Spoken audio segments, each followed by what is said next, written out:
I am a normal dude. I purchased a home for $205 down back in 2021. I currently have three homes. Two of them are rented out, and I am living out of one of them. I am not a millionaire. I am not selling any courses. I just wanted to make a video showing the average man how they can actually buy a house just like I did. I have included a copy of my closing disclosures, and I just wanted to show you the actual amounts and the actual data here, just to let you know that you can do this yourself as well.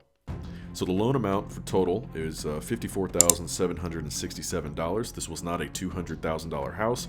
This was not a flip or anything like that. Obviously people get into a lot of trouble purchasing way more of a house than they need. This was just a one-bedroom house that I decided to live in and then rent out. The interest rate was 2.99. This was back in 2021, where the interest rates were at, I think, an all-time low or damn near. You will not get that good of an interest rate nowadays. You'll probably get something around 7 or 8% if your credit's pretty bad. If you have good credit, you'll probably get around 6% as of the recording of this video. The monthly principal and interest, which does not include insurance, is $230.60. If we scroll down here to the estimated total monthly payment, which I can attest to was 100% accurate, was $374.25. That does include insurance and everything else. If we scroll down to the closing costs, I won't go into every single bit of it, but because I bought a smaller house in a low-income area, not the ghetto, okay, big difference here between buying a low-income house and not buying part of the ghetto, and yes, an actual house, not a mobile home or a campsite or anything like that, an actual house. You will get certain credits if you make under a certain amount, or i.e. you're just a normal guy purchasing a house. And I earned, let's see here, $3,843.46 in lender credits. So the cash I needed to close, I only needed to bring $205.98 with me to closing. And what that means was literally $205.98 bought me that house. That's what I put down on it. That includes 5% down. That includes lender credits. That also includes 2 months of my mortgage. So in other words, that first month and the second month combined only cost me $205.98 because that's all I had to put down to purchase the actual house. This is not a miracle. The house was not a POS or anything like that. I simply purchased a house that I could afford.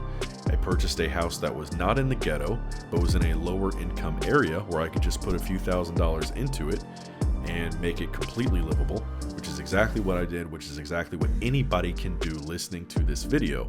You say, well, what's the catch? There is a catch. The catch is that you're not going to be able to do this in a big city. It's a smaller town that nobody wants to live in, and it doesn't matter. It's like, if you're going to be one of those people who gets to say, no, I want a house here for this price, you're going to be met with a very unfortunate fact of life, and that is you do not get to tell the world, to tell the real estate market that you want a house that you can afford in this area for this much.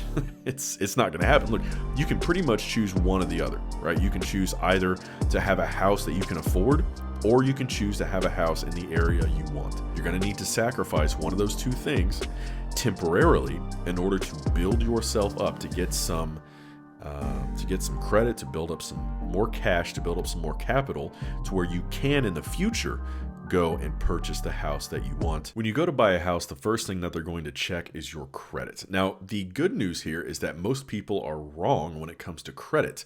What I mean by that is people think that you need a great credit score to buy a house, and you just don't, okay? What you really need is to check what's called the Fannie Mae Freddie Mac guidelines for purchasing a house in whatever year you're trying to purchase that house in. So, for instance, this year is 2024. You need to look up or Google the Fannie Mae Freddie Mac requirements to purchase a house in 2024, okay?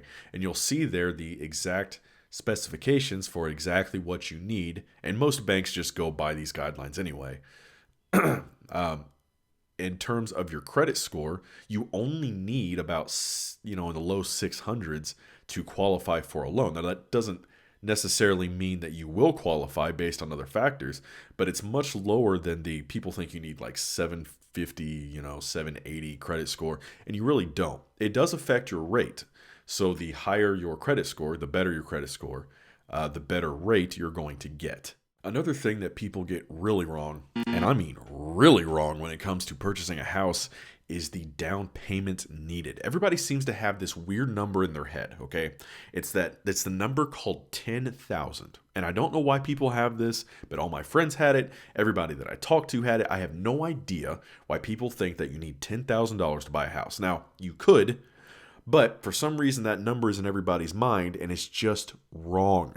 The down payment that you need for a house, okay, the bank, whatever bank you go through, whatever credit union bank you go through, is going to be able to tell you the exact amount, okay? But generally speaking, it's based off a percentage of the purchase price of the house. So if you purchase a house that is $100,000, right?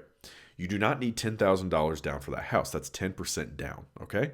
What you actually need if you're going to live in the house, right? So if you're just a normal person, you're trying to move into the house to make it yours, you're not trying to rent it out or anything like that, you could get away with only putting 3% down on this house. So they do have other requirements, right? You do have to have a certain credit score, which is much lower than you think. But again, just go by the Fannie Mae, Freddie Mac guidelines, and you can just Google those and find out what they are, whichever year they are. And I'll leave a link down in the description below. But you need to talk to a banker, okay? And the banker is going to be able to tell you, okay, yes, we can qualify you if you meet whatever their requirements are. Long and short of it, you simply don't need a huge amount to purchase a house, okay?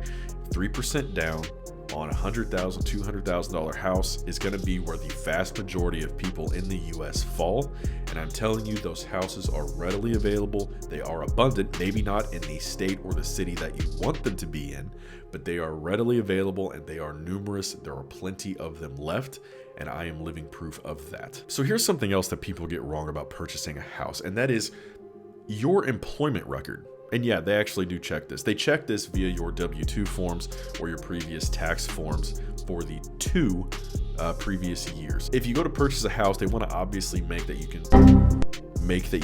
obviously want to make sure that you can pay back your loan. But if you simply have 2 years of steady employment in roughly the same category or type of work, whether you're an office worker, a veterinarian, whatever it happens to be, you'll qualify for most loans. So you don't need to really worry about them caring whether or not you work at McDonald's or Walmart or anything like that. 2 years, steady employment with an average credit score. But even in the low 600s, you can still qualify for quite a few loans. So with this below average credit score, with 3% down, okay, and 2 years of steady employment, most people will be able to qualify for a home, $100,000, $200,000 worth. What really trips people up, okay, is not just the myth about you need a great credit score or you need $10,000, $20,000, $30,000 down to purchase a home, but it's 2 things, okay? I want you to listen to me. 2 things, the place and the price. So they want a house in the middle of New York, and they can't figure out why they can't get a house in the middle of New York, okay? Or the price, of course, the housing market is too expensive right now, blah, blah, blah. But the point is, you have to choose one or the other. You need to live within your means. You need to purchase a house, go looking for a house, okay, in low income areas with people just like you, people just like me, okay? Get over yourself, okay? You don't deserve a house in the middle of New York working at McDonald's. I know. We want to blame everybody else. We want to blame the president. We want to blame Obama. We want to blame Trump, or, insert whoever here. I mean, hell, we can blame Bill Gates or Elon Musk or anybody else, but it simply comes down to this. Nobody can make you purchase a home, okay?